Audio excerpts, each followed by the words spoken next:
And then the next thing I knew, I was pulled up out of my body. I saw a tunnel, but I also too saw my body drowning. Kia ora. Hello, hello. Welcome back. We're the Let's Talk Near Death podcast. We talk about all things life, death, experiences in between, lots of juicy topics. I'm excited to get into our conversation today. Today, I'm joined by Lynn Arches. Lynn had a near-death experience, one that changed quite a bit of her outlook, things going on in her life, as these experiences tend to do. So Lynn Arches, welcome along to Let's Talk Near Death. It's great to have you here for this conversation. Thank you. It's an honor to be here. Tell us about your experience, your near-death experience. What was going on in your life? How did this take place? Well, it's been quite a while back. So Uh-huh. it's almost 50 years ago. I'm about to turn 70. So I was 22 years old and I was surfing in Oh, Puerto cool. Rico. So it was a drowning accident. The waves were bigger than I had thought they were when I paddled out, and I got caught on an inside set of waves. I was thinking they were like 4 or 6 feet, and they actually were like probably 8 to 12 feet. And this was in Puerto Rico. So the waves had the face they were very thick. And they call it Little Hawaii in Puerto Rico because underneath the water, there are caves. And so if you get caught in the caves, of course, it's difficult to get out. So as I was being pushed under the water, I kept thinking, oh my gosh, I'm going to drown. I'm going to get caught under one of those caves and I'm not going to be able to come back out. So I frantically tried to swim to get out of the situation. And there was a big reef that was probably about 15 feet high. And I was trying to crawl up the side of the reef to get out of the water. And I was pleading for my life. I was um, asking God, please don't take me. I'm not worthy enough. I haven't done enough. And then the next thing I knew, I was pulled up out of my body. And had experienced being put on a bench where I was kind of hovering. And as I was hovering over this bench, I had a life review. I had relatives that appeared to me. I saw a tunnel, but I also too saw my body drowning and going under the water. And then I saw people on the beach creating a chain. They were actually risking their own life to come and save me because I was kind of far out. There's a young man that had said, "Hey, there's a woman out there drowning. Let's go save her." So Oh, wow. there were about 5 people, 3 men and 2 women that had lined up holding hands to create this chain. But as I was viewing myself drowning, I also too had a life review from that moment all the way back to where I had been told that it was my time to be born, and I did not want to be born. And they said, but you had chosen these parents for the lessons that you wanted to learn, which was at that perseverance and resilience. My father, who at that time I thought was my father, was there and Jesus. So there was a screen. It was where I was seeing my life review was on like this old-fashioned white screen, and there was like an old fashioned camera behind me that was showing the film on the white screen. And then to the right of the screen, as I was kind of hovering over this wooden seat, watching all of this, there was a tunnel, and there was a shadowy being that kept coming up and asking my father, who was standing to the left of the tunnel. And then Jesus was standing to the right of the tunnel. And then to the right of me, there was this light, this very white light, like lightning, that I felt like was the supreme being, God of everything. And so the shadowy being kept coming down the tunnel, asking my father, "Is she coming? Is she coming?" And then my father would look at Jesus and he would say, "Patience." And of course, I'm like, honestly, I'm scared shitless because I don't know what is Yeah. going on. This is so crazy, you know. Um, and so Jesus would say to me that it's okay, it's okay. So then the shadowy being would go back down and tell this kind of coagulated group of beings that were there waiting for me that it wasn't my time yet. And then they were like chanting. I could hear them chanting all together, "Is she coming? Is she coming?" And then he would come back down the tunnel. And I felt like there was a sense of this shadowy being that a familiar sense about them. And I also picked up that this shadowy being was also friends with, my father. And I was thinking, how can this all happen? But also too, what I really felt in that experience was that I was overwhelmed with so much love. And my father, I grew up with, it was a very dysfunctional family situation that I never felt like he really loved me. So I was really kind of confused that, I felt this immense love towards him, towards me coming from him. I mean, I can understand that from Jesus, but, not from my father type of thing. And so after I had experienced all that, and also too experienced situations in my life that I had hurt other people and I had felt their pain that that I had hurt. And when it was time for me to come back into my body, I mean, I was sitting there hovering and I was feeling like, okay, well, maybe it might not be too bad going down the tunnel. But then I was told it wasn't my time to go yet. And then I was thrust back into my body and I was told to tell everybody that I am that I am. So, of course, I struggled with that for many years. How do you even Mm. deliver? What does that even mean to begin with? And then how do you deliver such a message, like that type of thing? Yeah. So when I came back, the people that had rescued me, and I came back on the beach, and then my boyfriend at that time was called out of the water. He was out there surfing. And, he threw his board down and ran towards me as I was lying on the beach. And I started telling him what it was that I had experienced.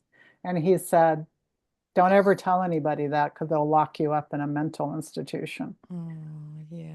So, for years I didn't talk Mm. about it and of course, I couldn't talk about it with him, which, also too affected our relationship where it might have been a year later that I ended up not wanting to be in that relationship anymore. So I left. Mm. But I would say it took me quite a while. It's been almost 50 years since I've had that. And there's not a day that goes by and I think most people who have near-death experiences also will agree that we think about it every day. It's just that reality seems more real than the reality that we're Mm. experiencing here.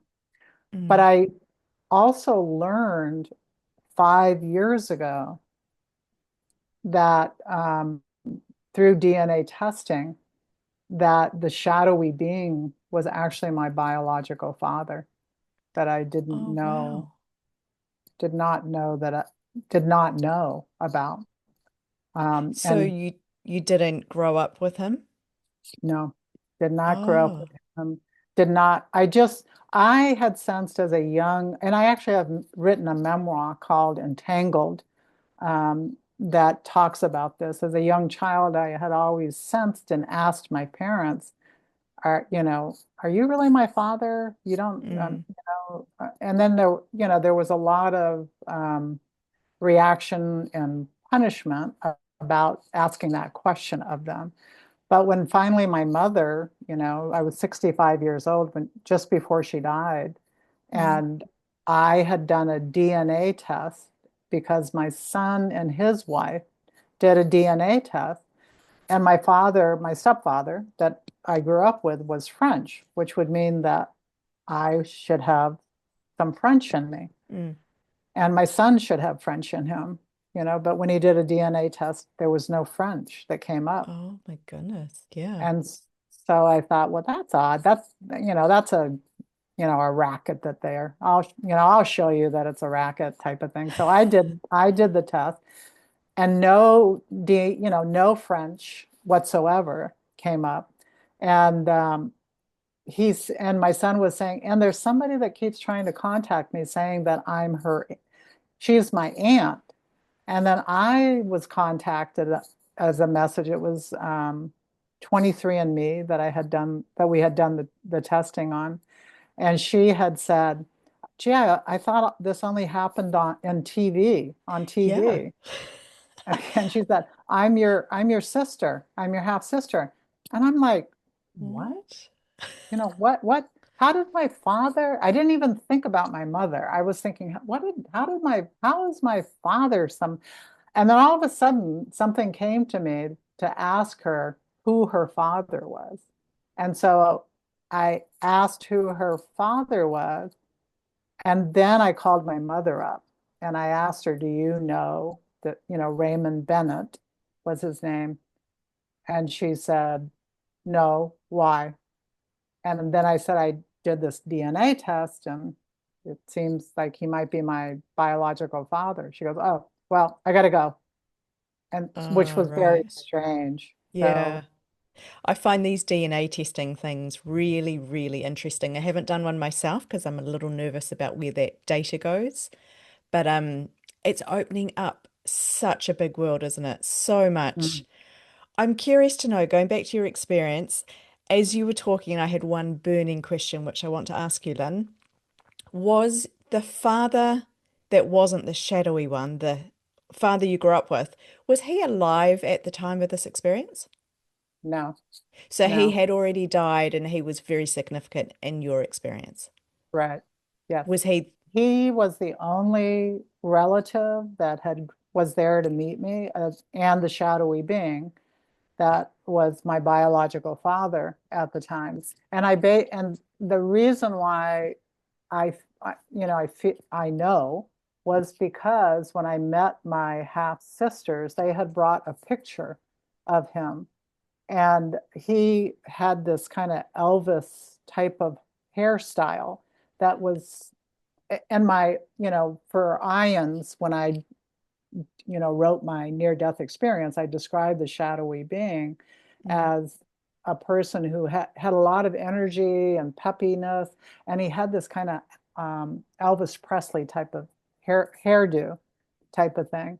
And when they showed me the picture, there was a very strong voice, the same voice that came, when I was going back into my body, said, "Tell everybody I am that I am."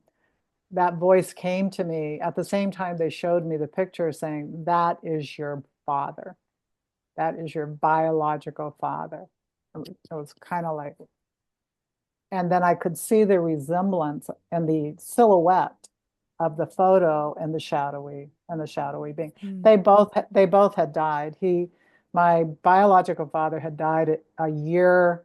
They had died exactly a year apart on the same month and the same day. Oh, wow. Wow. Yeah. And my Yeah. mother had said that they were actually friends.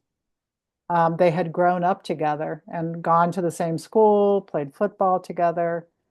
Um, and then my mother was pregnant with me. So there was a lot of shame around being pregnant back then. And she had Mm, said that when she told my biological father, he didn't want to be with her. He walked away.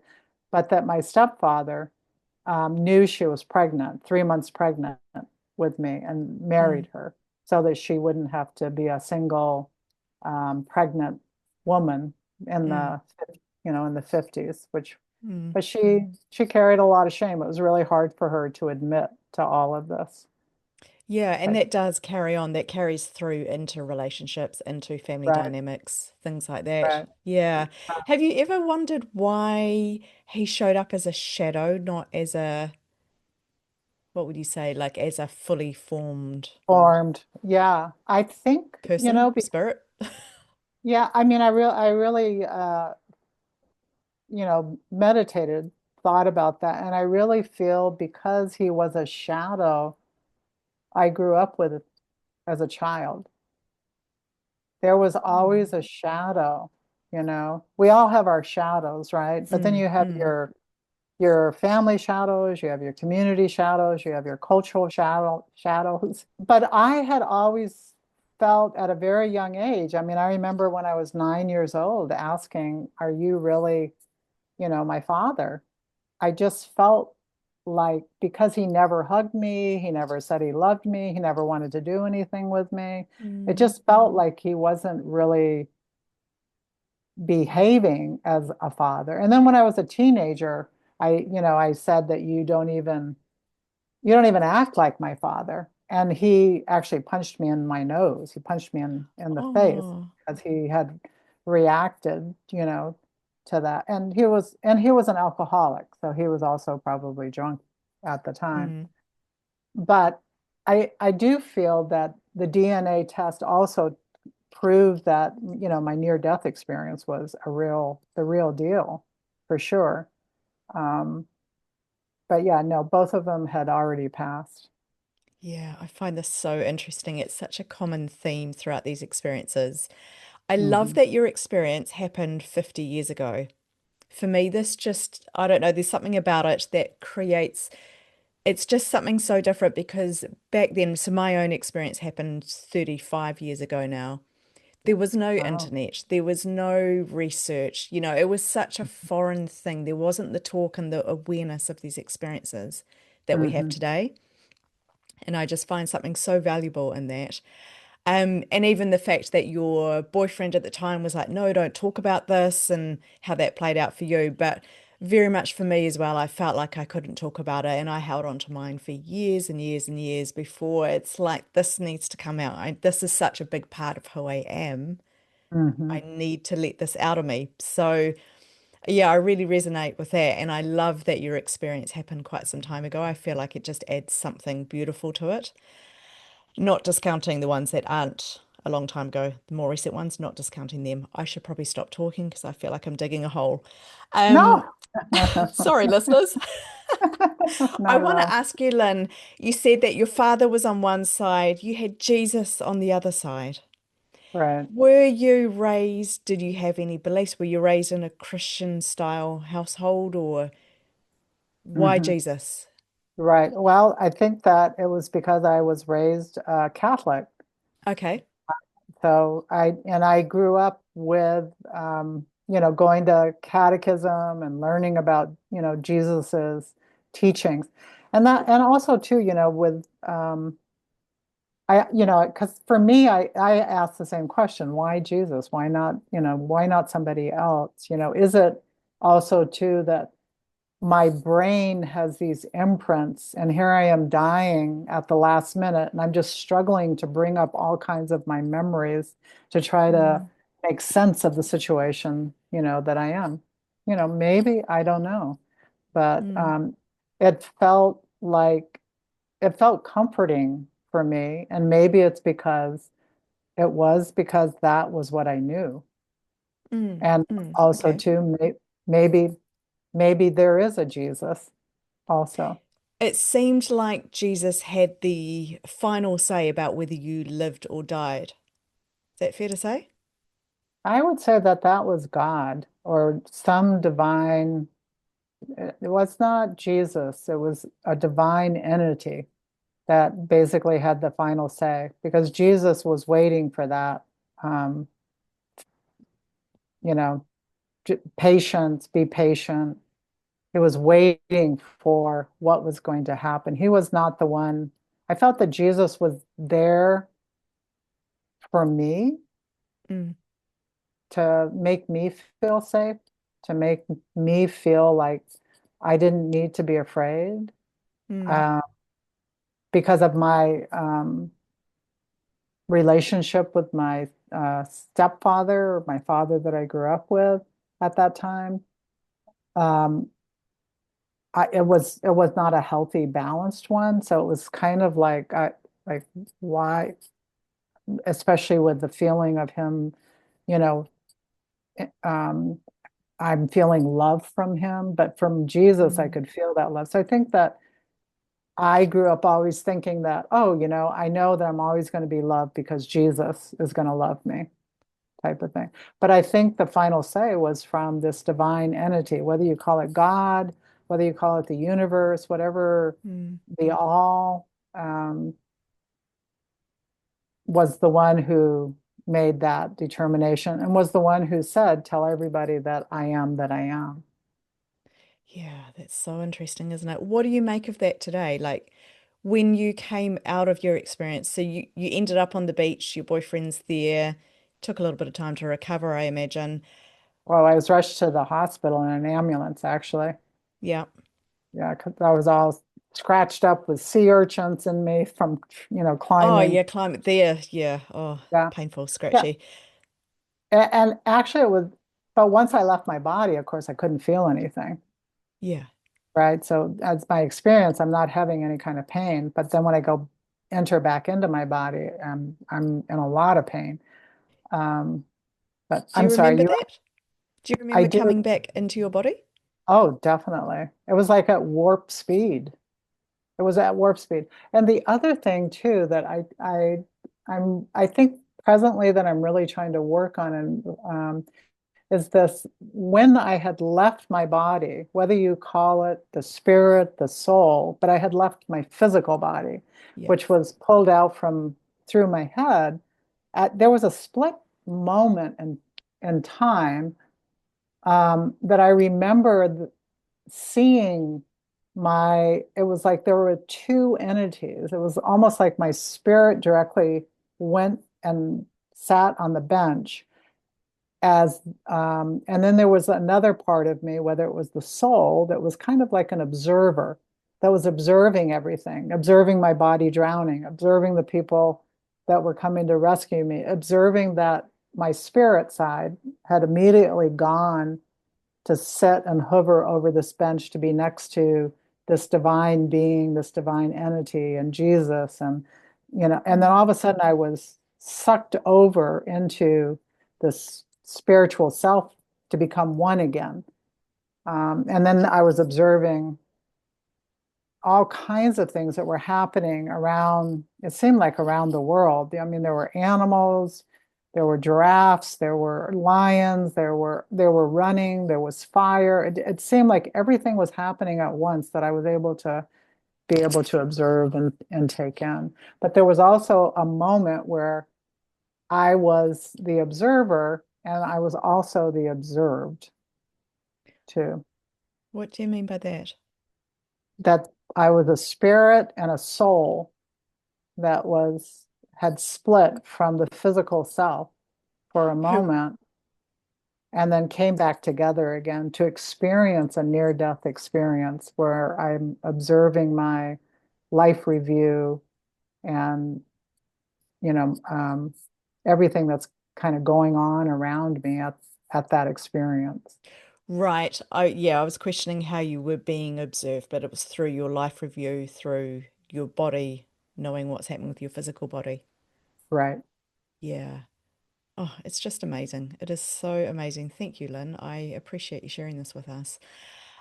More questions. So the I am who I am, Mm, were your beliefs changed in any way? That was where I was coming to, was you went off to hospital, took some time to recover. Once you were back to being able to just carry on with life, and I say that in a very weird way because you can never quite just carry on with life after these experiences. But when you're back into this life and all that it entails, any set beliefs, did anything change? Like, how did you reintegrate back into your everyday life? yeah, I feel like I didn't for a long Fair. time. And I sometimes wonder if yeah, I mean, um, I have to say it probably took me 10 years before it sat with me for 10 years. I think that's probably about a good number. Because then by then I was 32 and I was married and I was having my first child and I had told my husband and he, seemed to believe me and then I started doing, that's when I could start doing research. And before that, I had done a little bit of research. I had come across Edgar Casey, who had Mm, also had a near-death experience, also which was a drowning accident when he was a child. Um, and then I was able to feel a little bit more comfortable where I could start to talk about it. And by talking about it, it also helped me kind of work through it mm, with what happened. Um, and then being able to start researching because the internet came up and then more people started talking about it and mm. then I came across Raymond Moody who basically coined the term near death experience because I had no idea what the heck what was Yeah. that What was what that? yeah what was that what on earth did I experience, was it a hallucination, um yeah, a dream, yeah, Yeah, type type of thing. And I was actually at the near death conference recently in Chicago, where Raymond Moody was celebrated for his yeah. 50 years. He had written Life After Life, and one of the questions that he was asked is, "How did you come up with that term? Near death experience?" And he was telling the story about some famous person had died, and on the radio they kept saying near death. They're near death. They're near death. And so he thought, oh, it's a near death experience. And Mm, he said even after he had coined the term near death experience, he still didn't like the term, but there was nothing else that really explained it or fit to mm, describe it. So it just kind of stuck. mm, Uh, mm. He's done fantastic work. If you're listening and you're not familiar with his work, go check out his book. It is amazing, transforms everything. And I think he's one of the founders of near-death experiences. He is the one that coined the term. He is the one that made a lot of the work that goes on in this field available today. So he's a fantastic guy. Um, mhm, Fabulous. Okay, right. so sorry, I'm losing my track because it's very interesting. So going back, your beliefs, do you have any beliefs today? How did this Oh, change where you're at? right. Thank you for saying. Um, We go everywhere, I, don't we? yeah, I think that my belief is that there's no one way to believe. There are there Oh, are I like many. it. Yeah, there's no one specific way that there are all ways that lead to the same divine entity, Mm, and that love, compassion, and kindness are the most important ways to live our life, mm, and to serve, to serve. So, yeah, I think that's very important. mm, I like that. There's no one way to believe. Mhm. Gonna have to sit with that for a little bit. I really like it. Yeah, thanks, Lynn. Have Right. you ever thought about why this happened for you? Well, I have. I mean, in some ways, I feel like it was kind of a wake-up call to, I could have gone down a different path. I mean, I had a father, um, I, you know, I that was in crime, um, a lot of drugs, alcohol, Mm, and it was, and people that I was around and hanging out with at that time were kind of in that type of way of being. But when I came back from that, I definitely knew that this was not a way that I wanted to live the rest of my life. That mm, I wanted to go back to school. I wanted to go to college. I wanted to get an education. I wanted to do something to help other people. Yeah. yeah, yeah. So I felt like it was kind of a wake-up call. So how different you think if you hadn't have had this experience, you would have maybe followed in your father's footsteps, or how would life be different? I probably would have followed in my mother's footsteps. right? Okay. Gotten pregnant, maybe gotten pregnant, had to get married to somebody that, um, maybe got involved with doing drugs. Yeah, yeah. That would So have not been good. do you see the experience as a positive thing that happened? Oh, absolutely. Besides being scared, I mean, I feel that some people, I, there are a lot of, how can I say this? I mean, I don't think that my experience was like a fearful one. You have these Mm, like hellish experiences that you hear about, and then you hear mm, experiences from people that, it was just this wonderful experience. Um, on reflecting on it, it was definitely transformational. But during my experience, I definitely was scared. There is no doubt about it. And I mm, firmly believe that Jesus was there to help guide me through this experience to not be afraid. I mean, I feel like I'm not afraid of death. I'm not afraid of dying because I do believe that we just relieve ourselves of this body and we go into a bigger and greater consciousness mm, um, of everything that exists. So,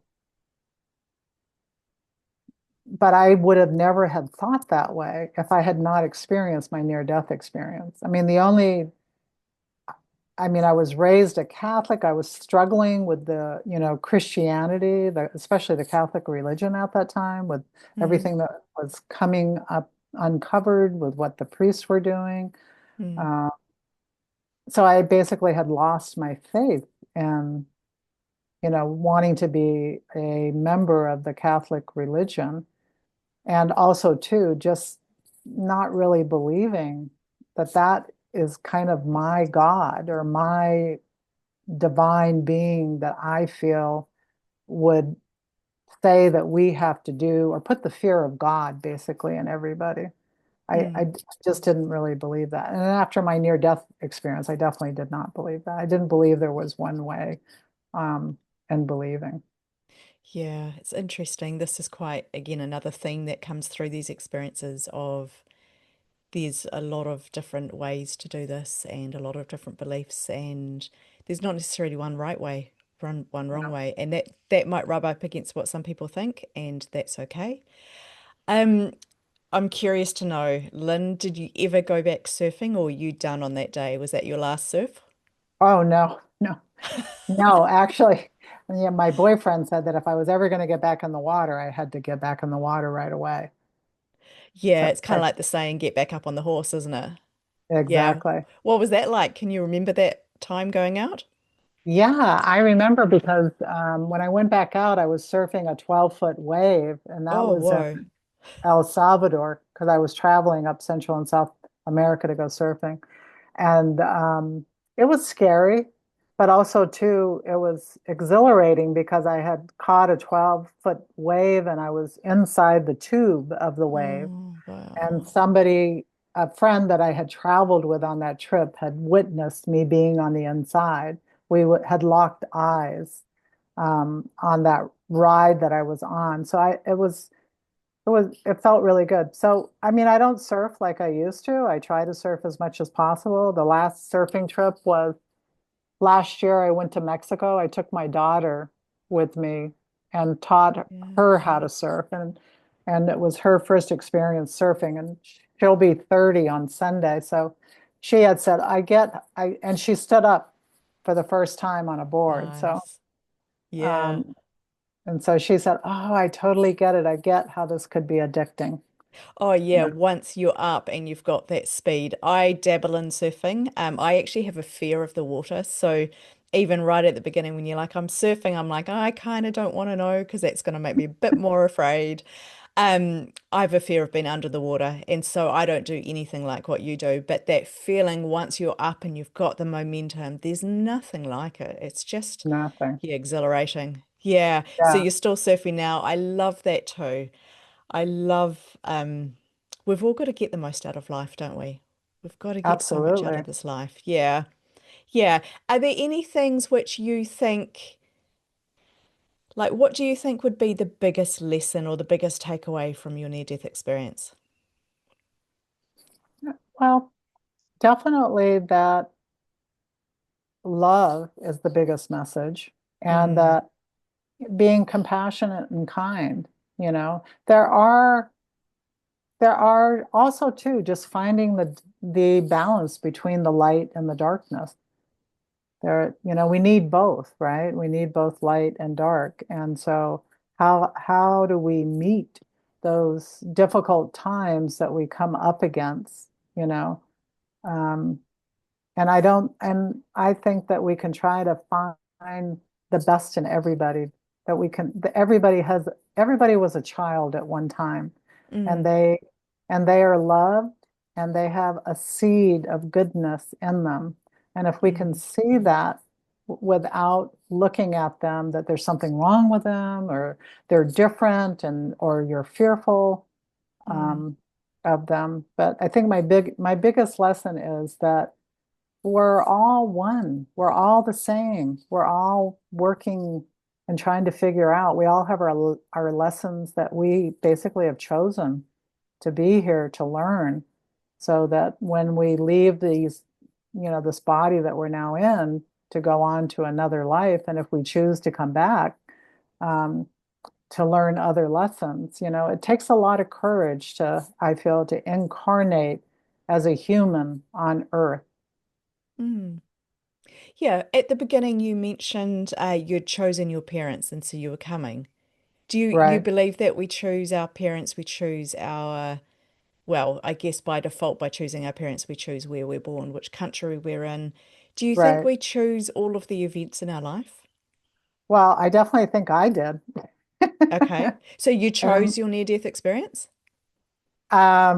I don't know. That's a good question. I had never thought of it actually, that I chose it. I chose my parents in order for me to experience my lessons that I needed to learn in this particular lifetime. Mm, And mm, whether I chose my near-death experience, I don't know. I can't say that. But because I experienced something where I was told, that was very real to me in that experience, for me, I believe that I did choose my parents. Does yeah. everybody? I can't say. I think everybody has a different experience that they share. Although I have heard many stories that come back where they share that they have, contracts. They believe that they've made contracts for, on how they live their life here. So I think it's very interesting how everybody comes back with different stories to share, but the one Yeah. similarity that I find is that it's this love, the importance of love and compassion and kindness with each other. I think that's what I really like as well because there are so many differences. I love it when I get two people on right after each other and they have polar opposites of ideas or opinions, and we just don't know. We don't know. And I love that. I love how unique the experiences are. But the theme of love, you're absolutely right. It seems to be why we're here, just to learn things, to have love, to be good to people. You said to spread kindness, all of these things. I feel like this is the foundation of how we can live our best life, I think. Hmm. Yeah, I'm all about that. Absolutely. Yeah. Yeah. Thank you so much, Lynn. You've got your book coming out, Entangled. That is in the link below. So if you're listening, that covers the DNA story, covers Lynn's near-death experience. So go check that out. The link for that's in the show notes. Lynn, thank you so much for joining me. Thank you for an interesting conversation and sharing your experience with us. I'm so Thank grateful that we got to you. chat today. Yeah, so Thank you. great. Thank you.